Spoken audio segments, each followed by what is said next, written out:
coffee cup for 3 whole weeks. Told myself that you might come back for it. I learned your order like a private language. Oat milk, 2 sugars, and a little bit of something sweet to balance out the bitter.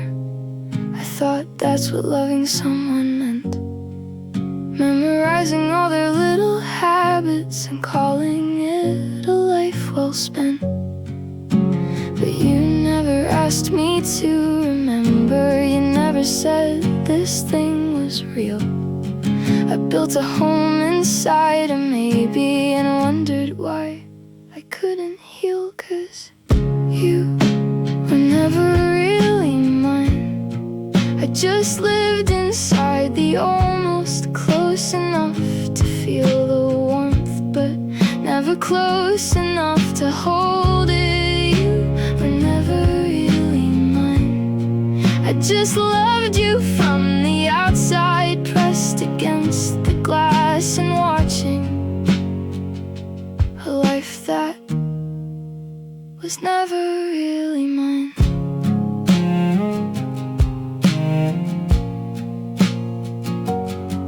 I used to write your name in little margins of notebooks. I'd pretend we're full of songs. I'd map the way your laugh would change by evening and memorize exactly where I belonged, which was nowhere that you'd ever really offer, just the spaces that you left between the words. I became an expert at the almost, a collector of the things that go unheard. And everyone around me saw it clearly. They'd ask me what exactly were we, and I would smile and say it's complicated, because the truth was too embarrassing. 'Cause you were never really mine. I just lived inside the almost close enough to feel the warmth, but never close enough to hold it. You were never really mine. I just loved you in the in-between, the Sunday mornings and the late nights, the spaces no one else could see. I don't blame you for not knowing, but you never said out loud. I just wished I was the kind of girl you wanted to be proud of. I kept waiting for the moment you would finally choose me first, but you were always almost ready, and I was always almost worth it. I think the saddest kind of loving is the kind you do alone, where you water something daily that was never really yours to grow. I gave you every quiet morning, every 3 a.m. and every song, and you received them all so gently, like you didn't know that it was wrong. 'Cause you were never really mine. I just lived inside the almost close enough to feel the warmth, but never close enough to hold it. You were never really mine. I just loved you like you asked me, with my whole heart and both hands open for something that was never really mine. I packed your coffee cup away last Tuesday. It felt like finally learning how to breathe. I don't write your name in margins anymore. I'm learning what it means to just be me. And maybe that's the lesson in the loving, that some people teach you how to feel without ever being yours to keep forever.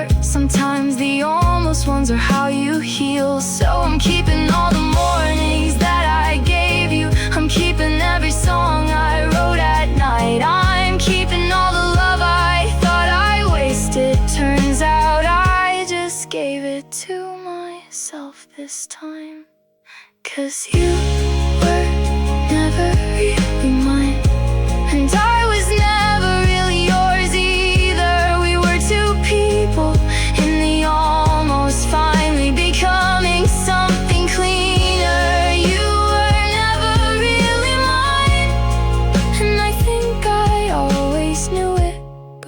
it took so long to feel it.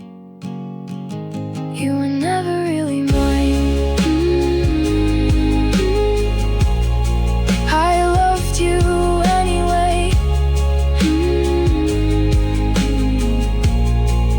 I loved you anyway. I loved you. I loved you anyway.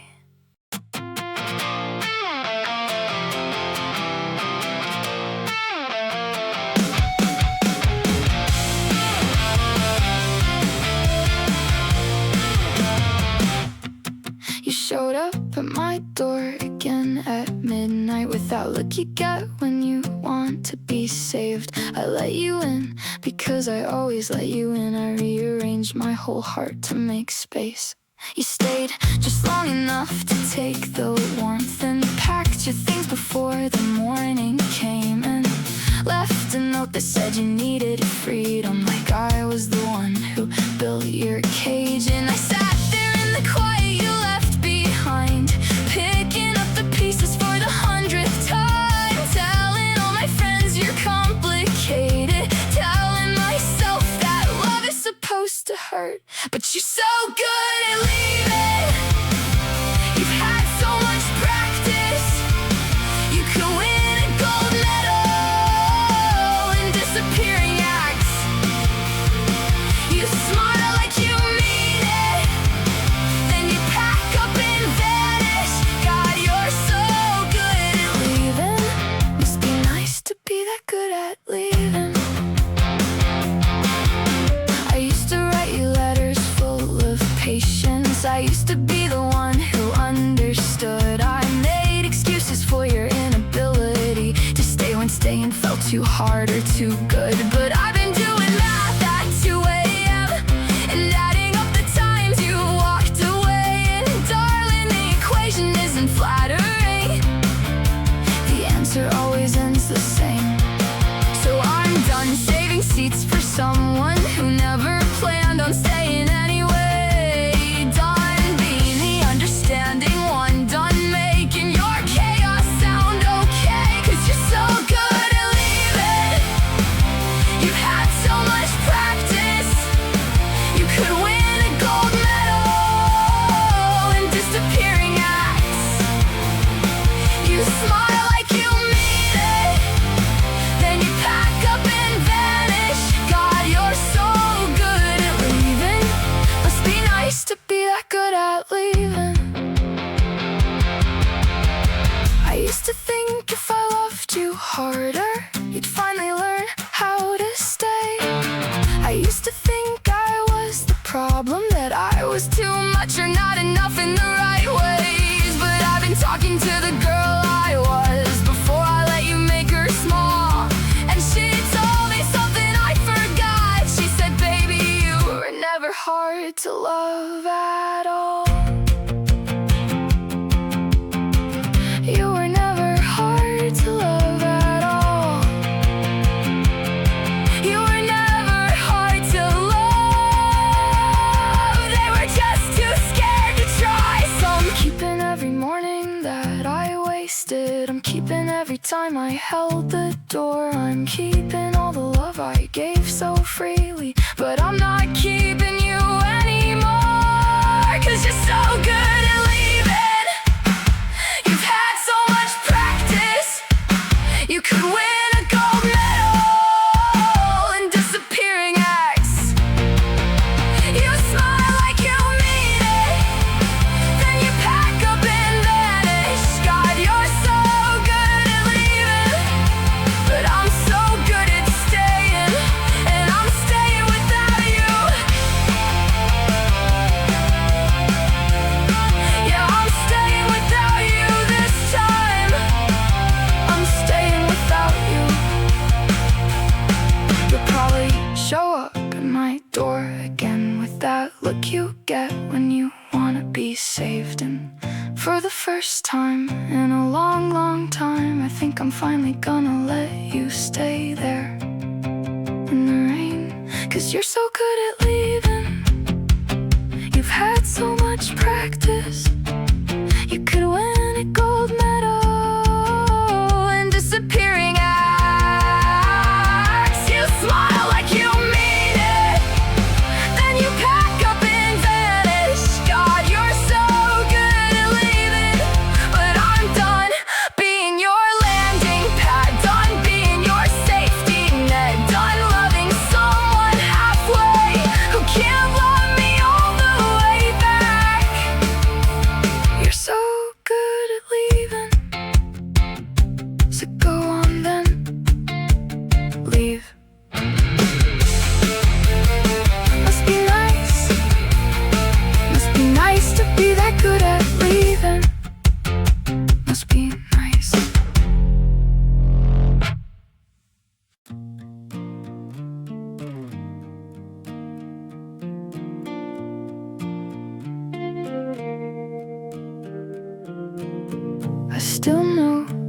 every shortcut in the city, every alley and every one-way street. I built my whole geography around you, and now I map my days around your street.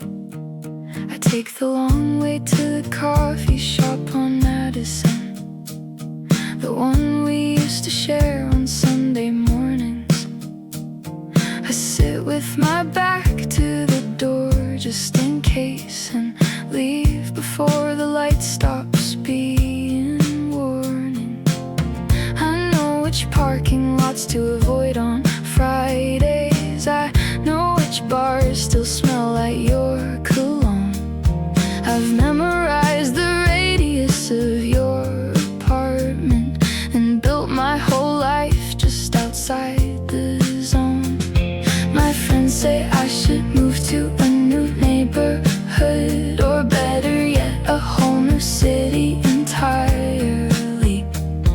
But every time I think about the leaving, something keeps me here. And I know why. I tell myself it's practical. I tell myself I was here first. I tell myself it's just a city, but darling, that's not why I stay. And we both know it hurts. I'm still in your city, still breathing your air, still learning to live in the spaces we shared. I'm still in your city, still taking the long way, still hoping and hating that I haven't left yet. I'm still in your city, and I don't know what that says about me, but I'm still here. I'm still here.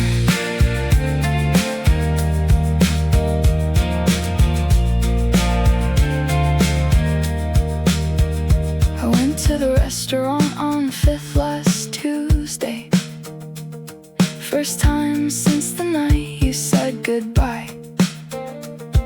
I sat at a table by the window and ordered everything I used to let you decide. And maybe that sounds small, maybe it was, but I ate every bite without flinching and paid the check and walked back through the door. And the city felt a little less convincing, that you were everywhere and I was nowhere, that every corner had your name on it. I'm starting to remember streets are just streets, and coffee shops are coffee shops, and that's it.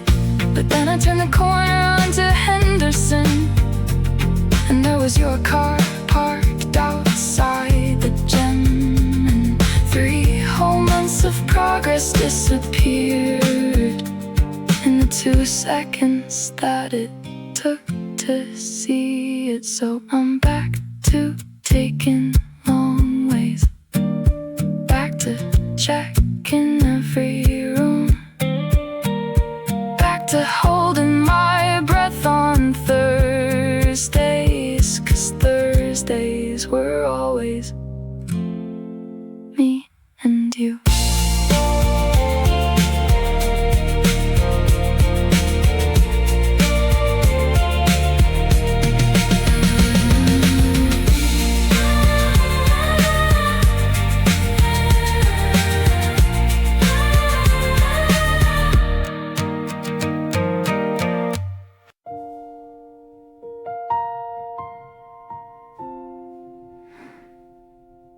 The house is quiet in a way that gets too loud when the last light dies and the thoughts crowd in.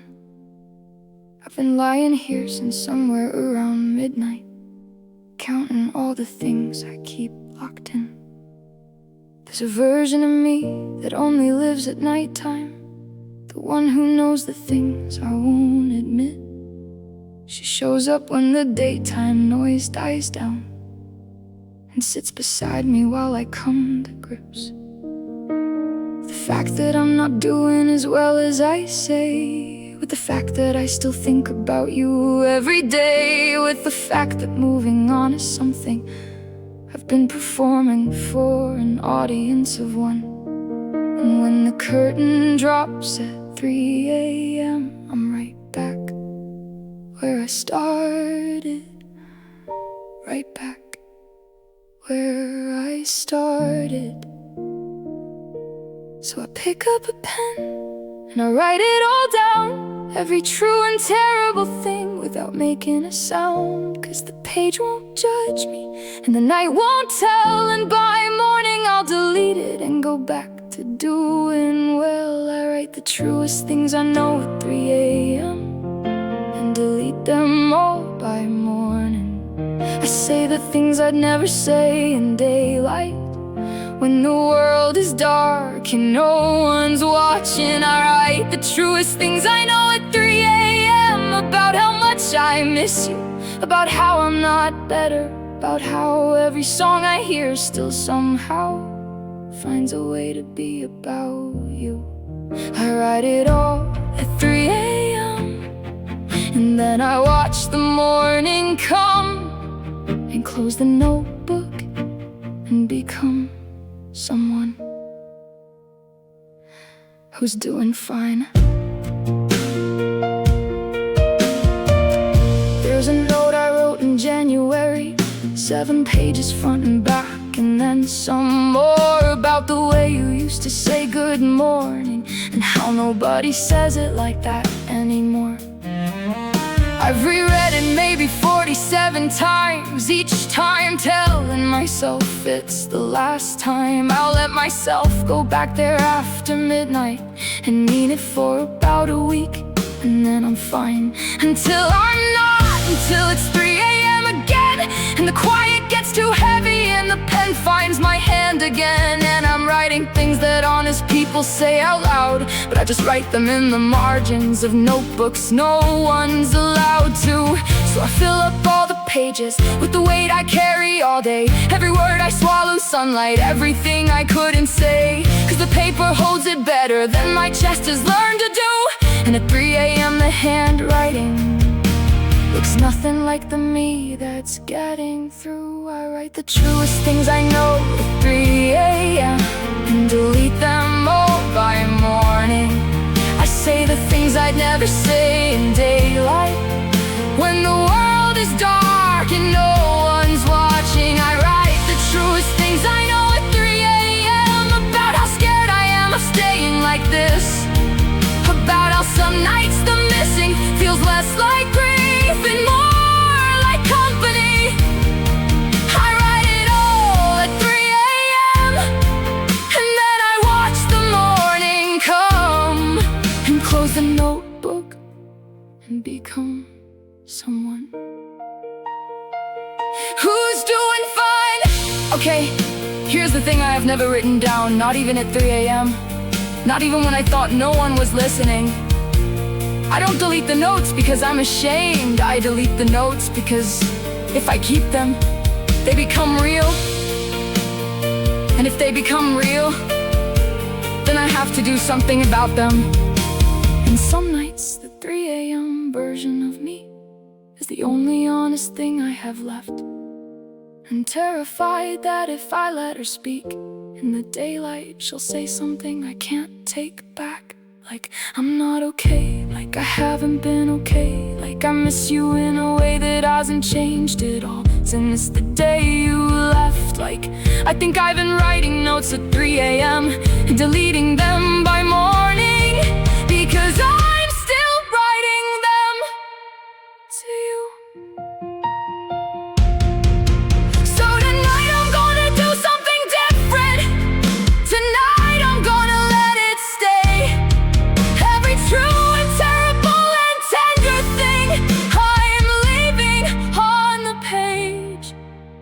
The truest things I know at 3 a.m. and tonight I'm not deleting them.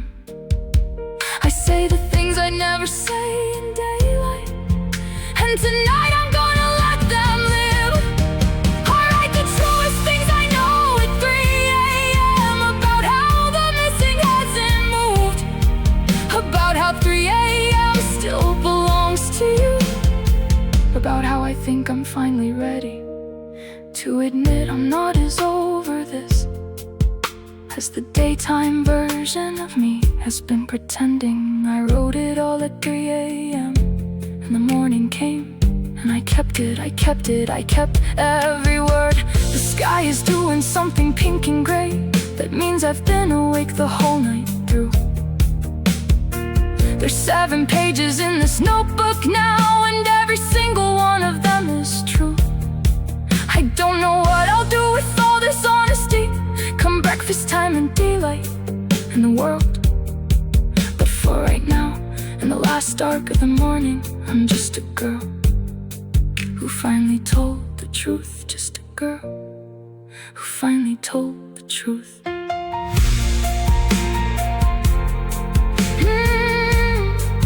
I wrote this at 3 a.m.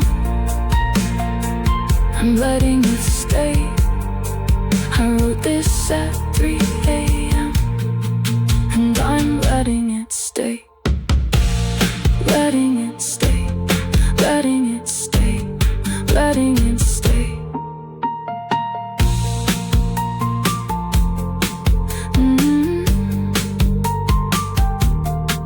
The sky is doing something pink and gray. That means I've been awake the whole night through. There's 7 pages in this notebook now, and every single one of them is true. I don't know what I'll do with all this honesty, come breakfast time and daylight in the world. But for right now, in the last dark of the morning, I'm just a girl who finally told the truth. Just a girl who finally told the truth. With the fact that I'm not doing as well as I say, with the fact that I still think about you every day, with the fact that moving on to something.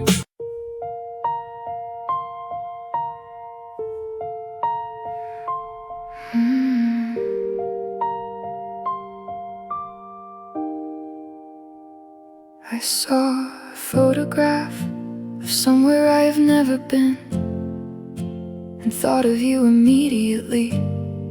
The way you used to talk about that city, like it was somewhere you were always meant to be. I wondered if you made it there eventually, if the life you were building found its shape. I wondered this the way you wonder about weather in a place you visited and had to leave. I'm not stuck on you, I wanna say that clearly. I have a life I genuinely love.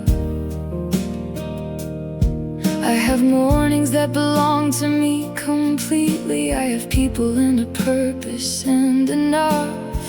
But sometimes in the in-between of living, when the day goes quiet and the light goes long, I think about the version of us that didn't have to choose between 2 different worlds, and wonder if it would have been enough. Not with sadness, not with longing exactly, just with the quiet curiosity of someone turning over a what if, like a smooth stone in their hand, just to feel the weight of it, then setting it back down. Maybe in another life the timing was different. Maybe in another life we were ready when we found each other. Maybe in another life I didn't have to choose between you and everything else. And maybe in another life you chose me back without it costing either one of us something we weren't ready yet to give. Maybe in another life we gotta find out what we were. I heard a song last April on a Tuesday that sounded like the year we overlapped, and I sat with it the way you sit with something that is beautiful and doesn't quite come back. I didn't cry, I wanna be honest about that. I just felt the shape of what it was, the outline of a thing that almost happened, the silhouette of us. You were never a mistake, I need to say that too. Everything we were was real and good and true. true. We just lived in a window that kept closing. We were always running slightly out of room, not because of who we were to each other, but because of who we hadn't yet become. And I've stopped wondering whose fault the timing was. I think we were just two people arriving at the door at slightly different hours. One of us always just leaving when the other one got there. Maybe in another life the timing was different. Maybe in another life we were ready when we found each other. Maybe in another life the distance was just distance, not a verdict. And maybe in another life we had the version of ourselves that knew how to hold something this good without being terrified of it. Maybe in another life we gotta find out what we were. I've been telling the story as a love story that didn't get its ending, but I think the honest version is a little more complicated than that. We'd had chances, more than one, and we were both scared in the particular ways that people are scared when something matters. So maybe the timing wasn't the problem. Maybe we were the timing. Maybe we weren't ready, and the universe was kind enough not to let us ruin something good before we knew how to be good enough for it. And maybe another life isn't a fantasy. Maybe another life is just the same two people with enough distance to become who they needed to be to finally deserve each other. So I'm setting down the stone. I'm done turning it over. It was real and it was good and it belonged to its season, and this season is mine, and it's good too. It's good too. Maybe in another life the timing was different, but in this life I learned what it means to love carefully. Maybe in another life we were ready when we found each other, but in this life I learned what I was waiting to become. Maybe in another life we gotta find out what we were, but in this life I'm finding out what I am, and that's something too, that's something. I hope you made it to that city. I hope it looked the way you said it would. I hope you found the life you were building. I hope whoever loves you good. I hope the timing in your life has been kinder than it was to us. And I hope somewhere in the in-between of living you turn over the smooth stone, set it down and smile. Maybe in another life. Maybe in another life. Maybe. Maybe. Maybe.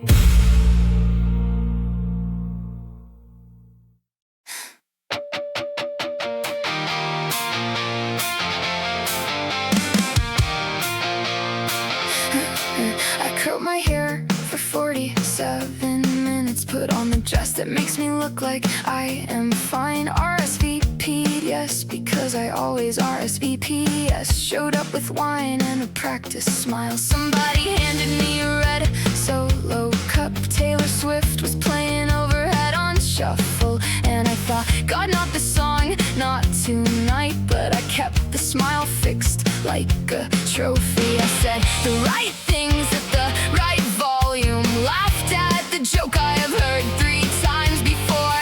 Somebody said, you seem so happy lately, and I said, yeah, I really am, thanks. I said, yeah, I really am, I really am. I said, yeah, 'cause I have a degree in making everyone comfortable, while I quietly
drive home alone. My mother calls it being socially graceful. My therapist calls it emotional masking. I call it the thing I do so everybody gets to have a good time, while I'm asking myself in the bathroom mirror at 11 p.m. how much longer I can keep this up. 'Cause my face is starting to forget what it actually feels like to mean something when nobody asked twice. When you say you're fine, nobody wants the real answer. They want the one that lets the evening continue uninterrupted. Oh, I smiled and meant none of it. I laughed and felt nothing. I said, I'm fine, I'm great, I'm good. I said whatever you needed. I smiled and meant none of it. Stood there being charming and palatable, easy and lovely and not too much. The version of me that everyone finds so much easier to love. I smiled and meant none of it. Here's the thing nobody tells you about being the girl who holds it together. It becomes your whole personality. People stop asking if you're okay, because you've never not been okay. You've professionally never not been okay. And somewhere between 13 and now I got so good at the performance that I lost the thread back to whatever was underneath it. I used to cry at the right things. I used to feel the things I felt. Now I feel them in the car on the way home from the party when the Taylor Swift song comes on and I finally let it. I'm so tired of being the most fun person in the room. I'm so tired of making it easy. I'm so tired of the dress and the curled hair and the red solo cup and the smile. God, I'm so tired of the smile. I smiled and meant none of it. I laughed and felt nothing. I said, I'm fine, I'm great, I'm good, but I'm not fine, I'm not great, I'm not good. I smiled and meant none of it, and I'm done standing in someone's kitchen, being the easy version of myself, while the real version sits in the car, waiting for everyone else to go home. I smiled and meant none of it, none of it, none of it. I'm gonna leave the party early. I'm gonna say I have somewhere to be. I'm gonna sit in my car on Henderson Street and let the Taylor Swift song play all the way through. And I'm gonna feel every single thing I felt tonight without making it convenient for anybody. And tomorrow I might RSVP, yes again. But tonight I'm going home to be as complicated as I actually am. I smiled and meant none of it.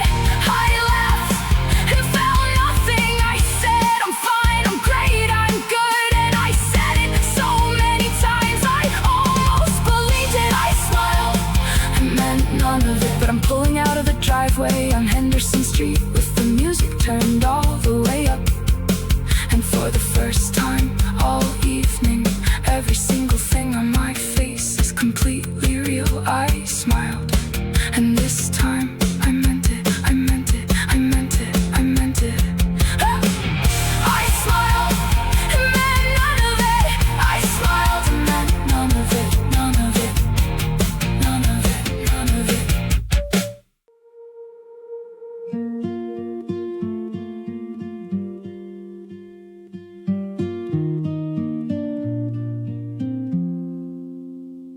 Maya mentioned you on Tuesday over coffee. Said you seemed really good, actually really good.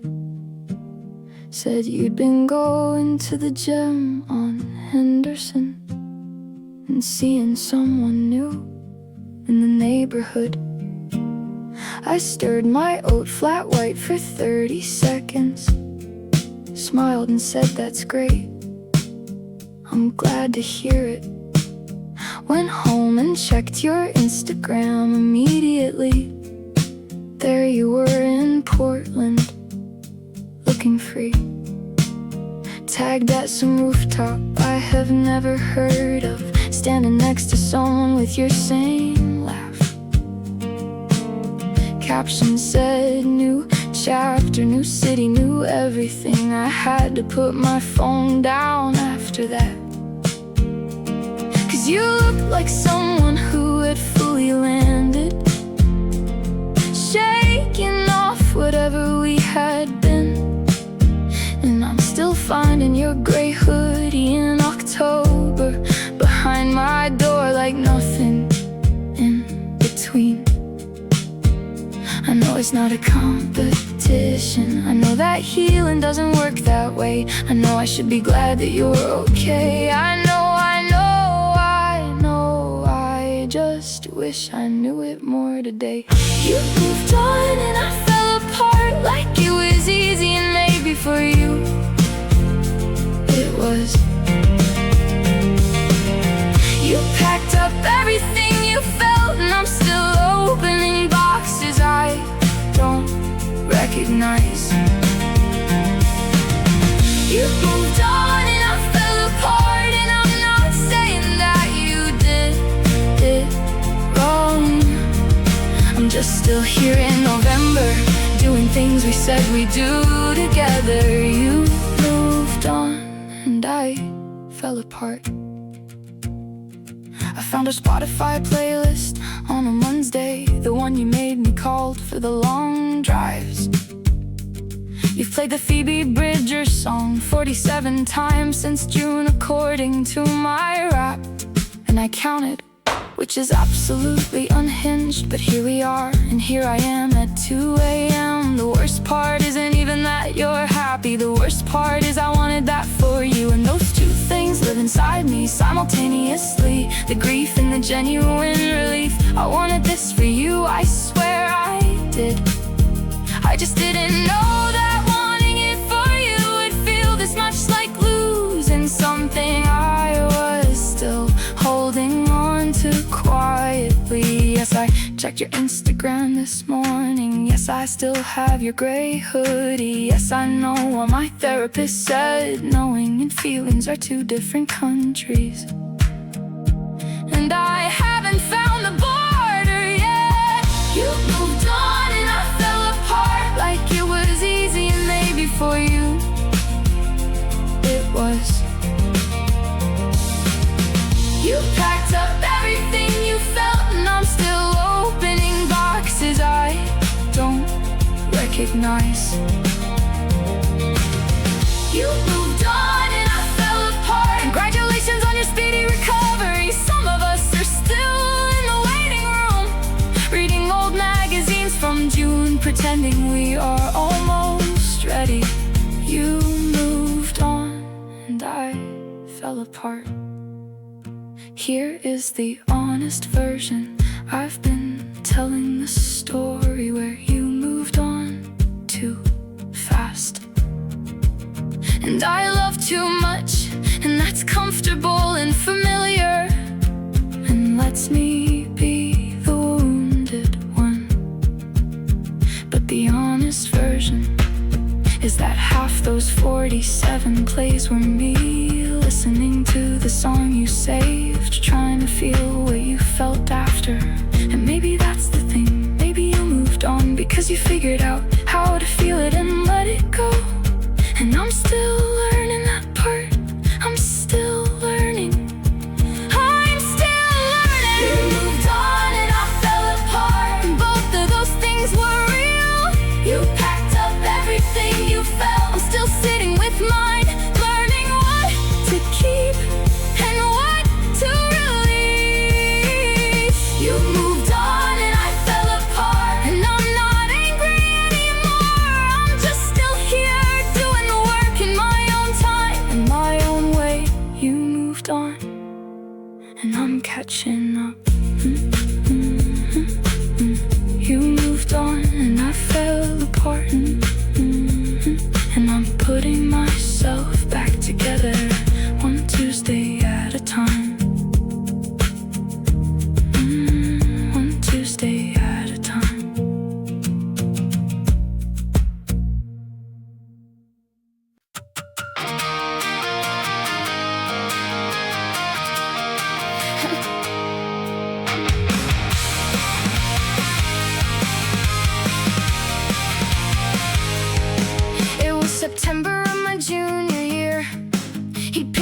up in his 2009 Civic.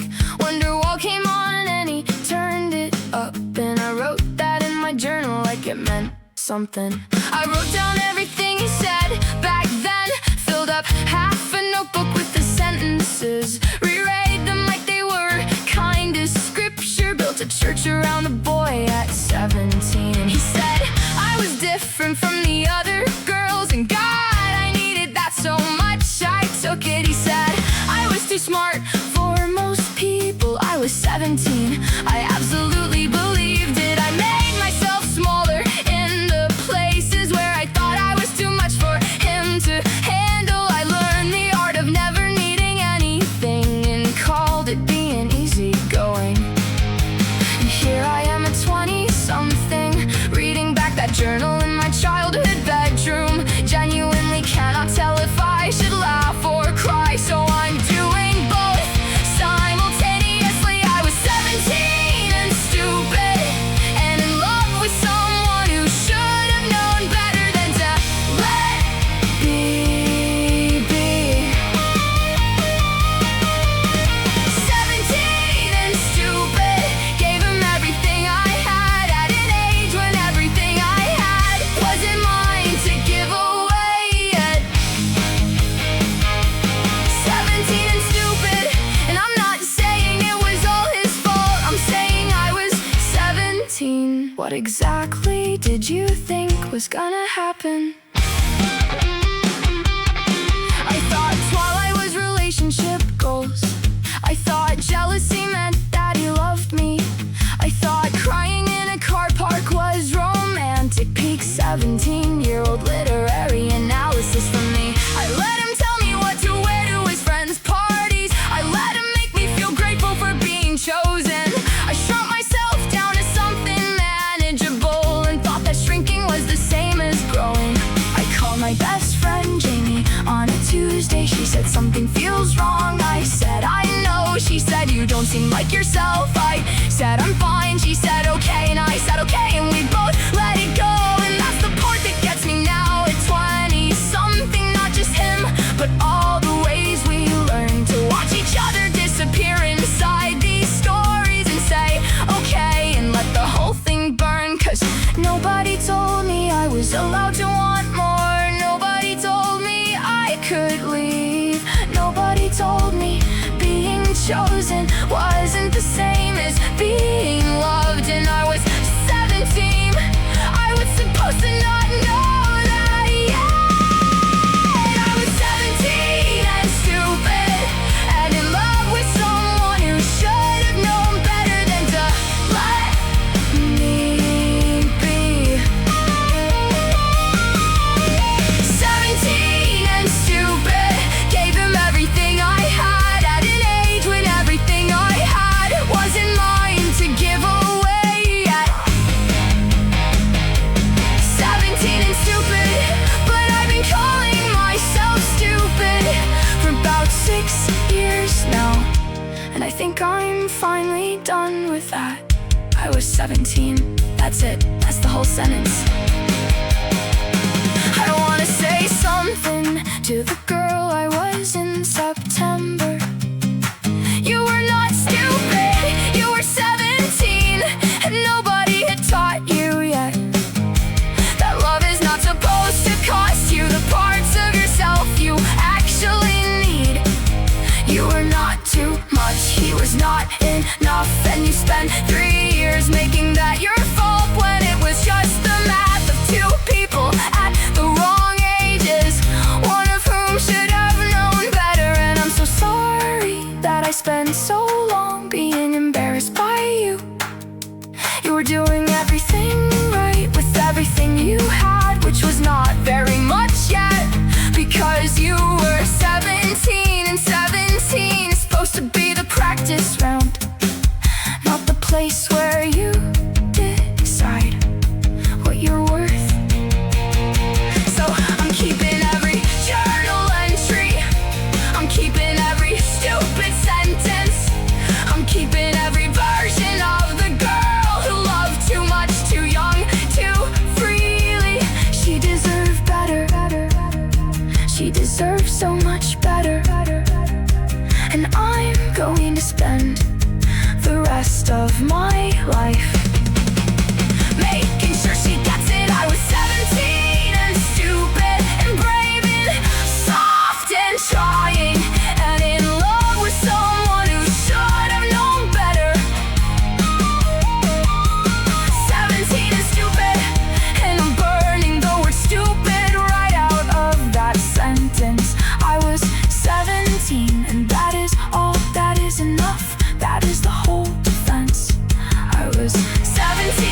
Mm-hmm.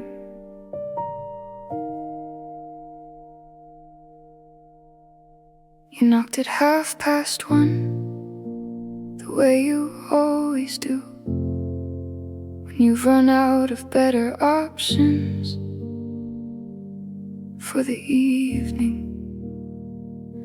I made you tea in the pedal supply mug you gave me for my birthday 3 years running.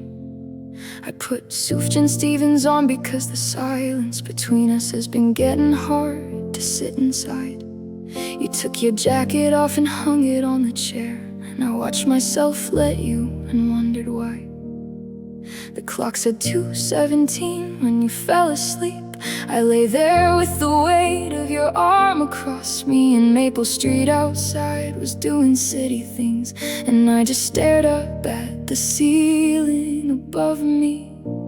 Not angry, not even sad exactly, just awake in a way I haven't been before, watching myself from somewhere slightly outside myself, asking how many times. How many times? How many times? You have a real talent for showing up exactly when I've almost finished healing. Genuinely impressive timing every single time. This is the last time I let you in, not because I stopped loving you. I wanna be honest about that. This is the last time I let you in, because every time I do I have to start again, and I am so tired of starting again. This is the last time, the last time I let you in.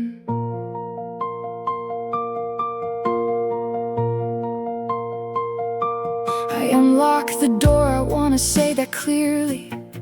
I am the one who keeps the door unlocked.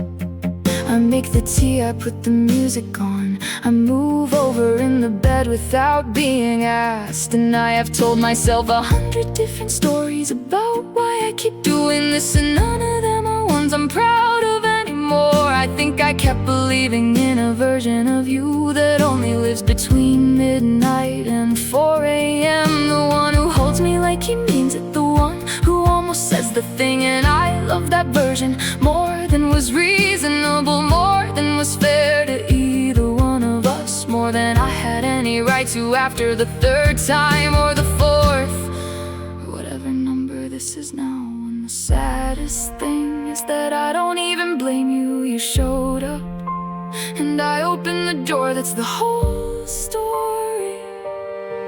That's all it ever was. This is the last time I let you in, not because I stopped loving you.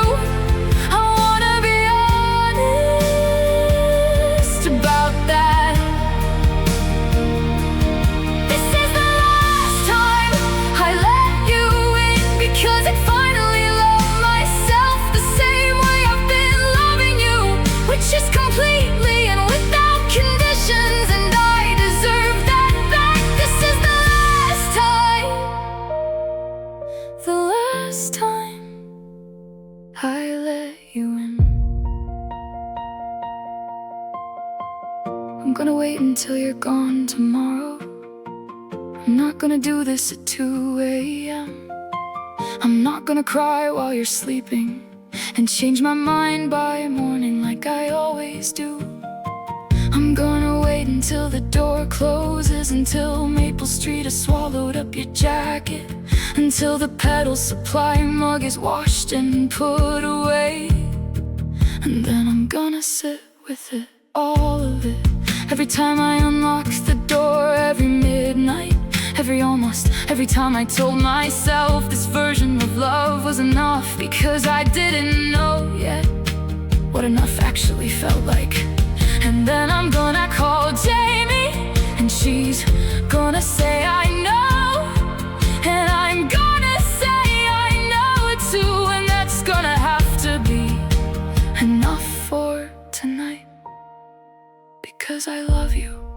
and I'm done. And both of those things are true at the same time. And I'm learning that they can be. This is the last time I let you in, not because I stopped loving you. I wanna be honest about that. This is the last time I let you in, because I am finally choosing the girl who lies awake at 2:17, staring at the ceiling, knowing what she has to do. This is the last time, the last time, the last time I let you in. The last time, the last time I let you in, I let you in.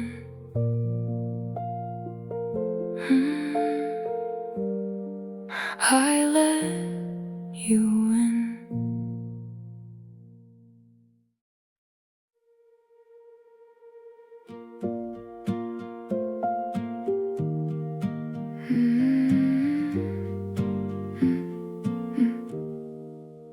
I cried at eternal sunshine on a Tuesday in March, alone in my apartment with the volume too loud.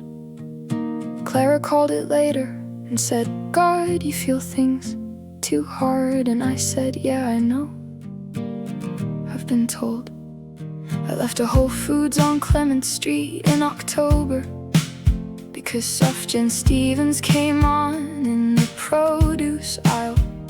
And I had to sit in my car for 20 minutes before I could go back in and act like a normal person for a while.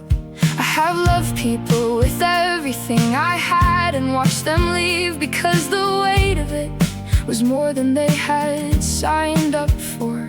And I have spent a lot of Tuesday mornings trying to figure out if that's my fault, if I am just too much.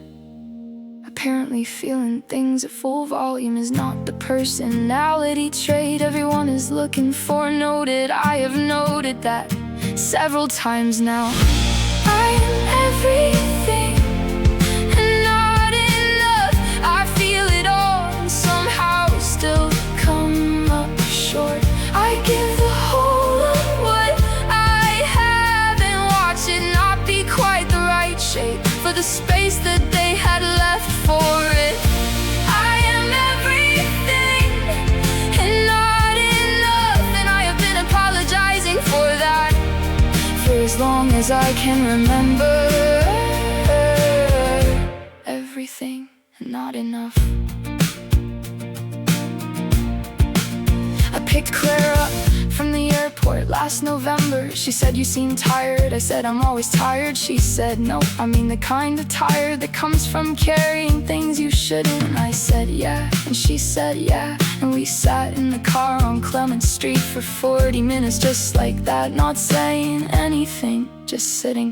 I have a tendency to love in the specific way that asks too much of ordinary spaces, the kind of love that needs high ceilings and wide windows, and people with enough room inside them to hold something that large without flinching. And I keep finding beautiful small rooms and trying to fit my whole self in them, and then wondering why it feels like drowning. And I made myself smaller every single time, folded down to something people found easier to be around, and called it being flexible, and called it being easy, and called it being good. I am everything and not enough. I feel it all and somehow still come up short. I give the whole of what I have and watch it not be quite the right shape for the space that they had left for it.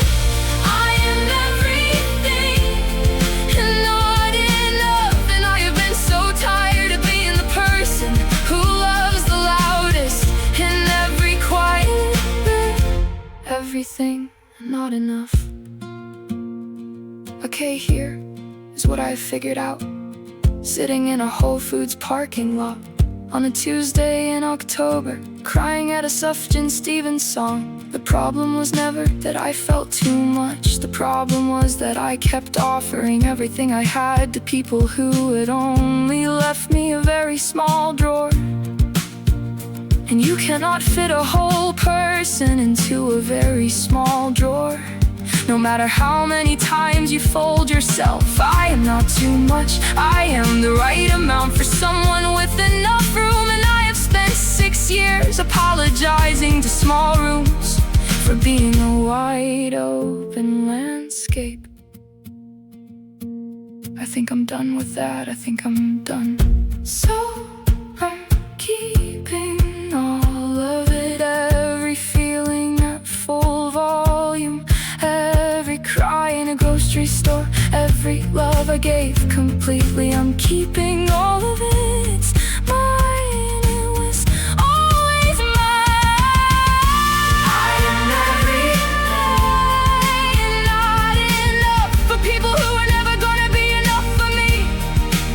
I feel it all and I am done apologizing for the noise that it makes. I give the whole of what I have, and I am saving it for someone with high ceilings and wide windows and enough room to hold something this large without flinching. I am everything and I am enough. I am everything and I am enough. Claire called on a Tuesday in March, said you seem different. I said yeah, I think I am. She said good different or bad different. I said the kind where you stop apologizing for crying at films in your own apartment, alone, at full volume. She said that's good different. I said yeah, I think it might be.